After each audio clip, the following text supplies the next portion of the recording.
3 kilometers away from where I lived, people living in a low-income housing society only had 1 hour to fill all their buckets.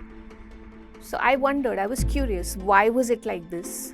How was it elsewhere in India? And how could these issues be solved? Their stories are absent from the mainstream media. And we bring these stories to connect our readers to their own rural roots. Because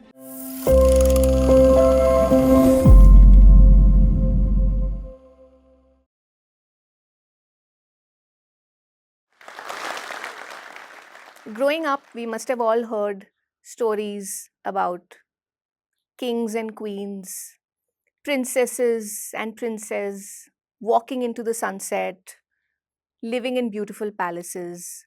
The prince was happy, the princess was happy, and it was all a very happy story. A perfect ending, right?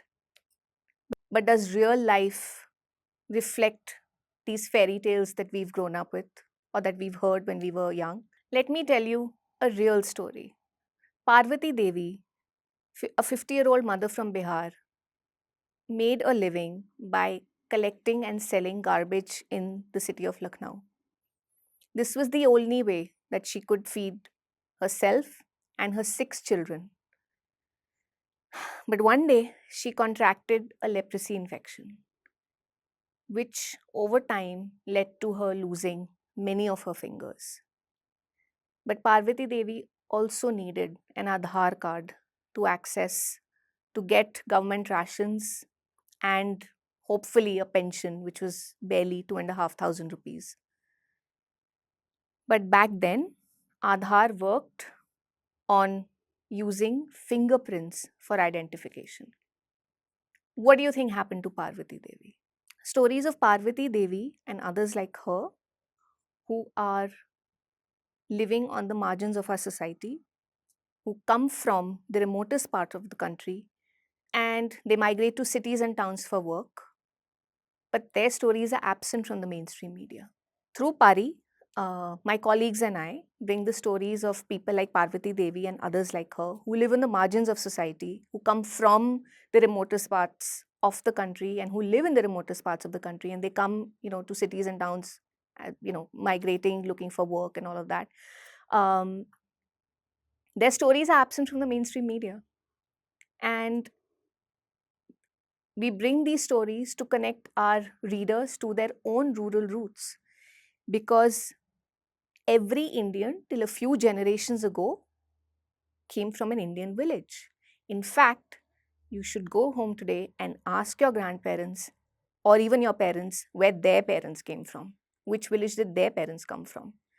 Because rural India is every Indian's first address. Hello, everyone. My name is Shalini Singh, and I'm really honored to be here today. I work with an incredible organization called PARI, or the People's Archive of Rural India. We're a multimedia platform that's trying to tell the stories of over 800 million Indians. At PARI, our mission is simple but vital. We want to amplify the stories of rural India. We work hard to bring the stories of people who come from and live in the remotest parts of the country and bring these stories to the mainstream where their struggles and experiences can be heard and understood by a broader audience. They are, after all, equal citizens of this nation. So today, I want to take you on a journey of Pari's stories, untold stories of rural India, and also share their impact on communities and society at large. Let me tell you a little bit about how I came to be at Pari. I come from an urban background where growing up, I saw that India, the country that gave me so much, was not equal for everyone. Why did, for example, my domestic help not have the same education opportunities that I did? Or why was it that our home got 24 hours water supply, but 3 kilometers away from where I lived, people living in a low income housing society only had 1 hour to fill all their buckets? So I wondered, I was curious, why was it like this? How was it elsewhere in India? And how could these issues be solved? Well, I've been scribbling in a diary since childhood, stories, essays, poetry, even complaints about my neighbors. At the age of 21, I studied social communications media at Sophia Polytechnic in Mumbai. And that's where my teachers helped me understand the world, the bigger world, a little better. And at the age of 25, I found myself in journalism. My first story ever was about the child football makers near Meerut.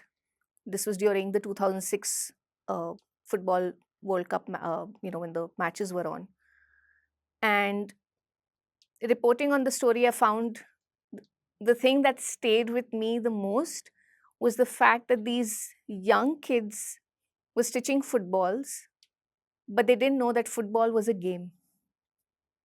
And later, um, when my friends and I would, we would sit in a pub, drink beer, watch a match, the bill that we paid was equal to what a family of 17 people in Khirki village in Meerut earned in one entire month from stitching footballs. That contrast was huge. I wanted my friends to read the story. I wanted my family to read the story. I wanted everyone to read the story. It was assignments like these that changed my perspective. And I realized that while we are surrounded by stories of cities and celebrities, stories from the rural areas or communities that are not as visible to us remain untold.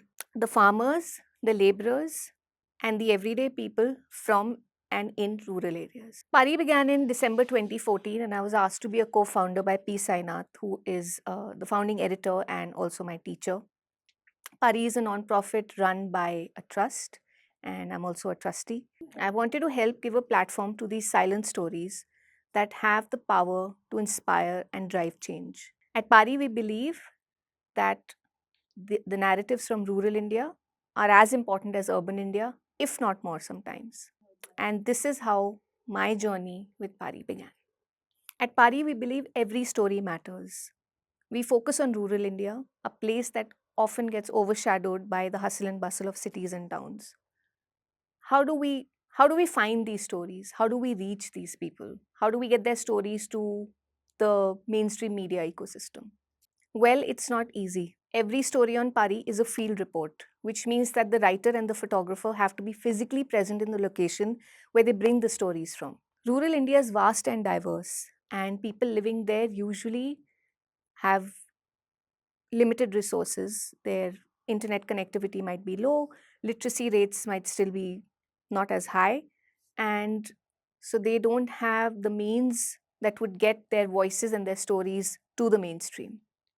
The stories that we discover aren't usually neatly packaged. We have to uncover them from under layers and layers of social, economic, and political challenges. To discover and share these stories, we rely on deep and on the ground reporting. Our team travels to remote villages, listens to local voices, and tries to uncover the truth about their lived experiences, offering them a space to be able to tell their stories the way they want them to be heard and seen. The reporter is a bridge or a medium. The story is not about the person behind the byline.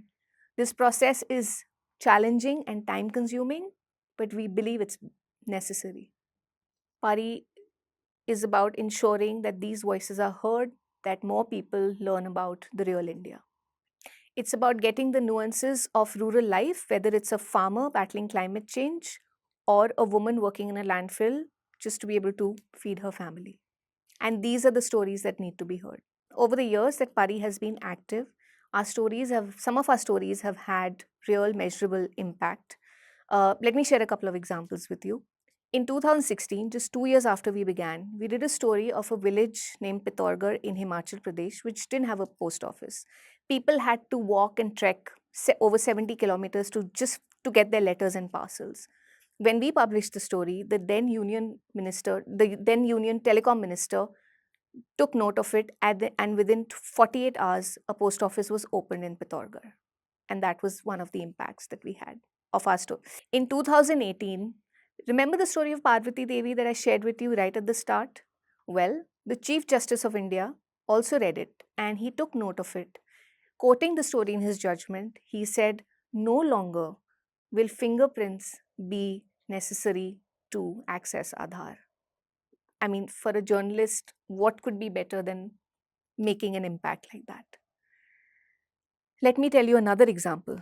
In 2020, during the pandemic, and this was during and after the pandemic, the series, we did a series on rural women's reproductive health from across the country in collaboration with the Population Foundation of India. And in one of the stories, in the Chitrakoot village in UP, 3,000 schoolgirls could not access or could not get sanitary pads. And the impact of this story was that actor Soha Ali Khan read it, and she directed a multinational menstrual hygiene company to deliver a supply of pads, sanitary pads, for these 3,000 schoolgirls for 2 months during the lockdown. These are just some of the examples where Pari stories have had a real tangible impact on society.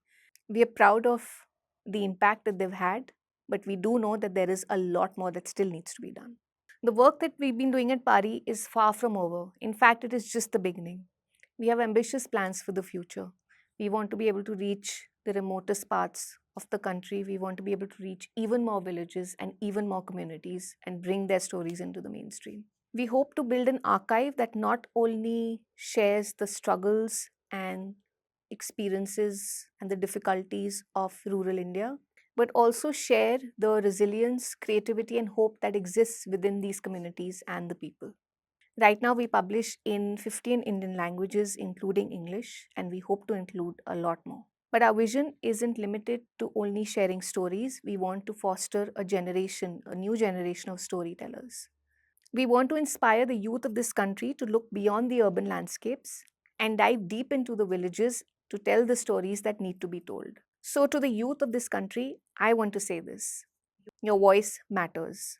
Every single one of you can make a difference, whether it's through writing, reporting, or just by starting a conversation. You have the power to change the narrative of our nation. Don't just look at the world through the lens of what you know. Go out, listen, explore, and share. Become the voice of those who have been unseen and unheard for far too long, and they'll open up to you. We all talk and share when we know that someone is listening to us, don't we? PARI is not just an organization, it's a movement to bring rural India stories to the forefront. It is about ensuring that every voice, no matter how distant, is heard and valued. Every face is seen so that we know how diverse our country is. Together, we can create a world where stories of all people from every corner of this country are heard and shared. At the end, I would like to mention that PARI is run on donations from individuals and institutions. I encourage you to contribute in whatever way you can. And together, let's make that vision a reality. Thank you.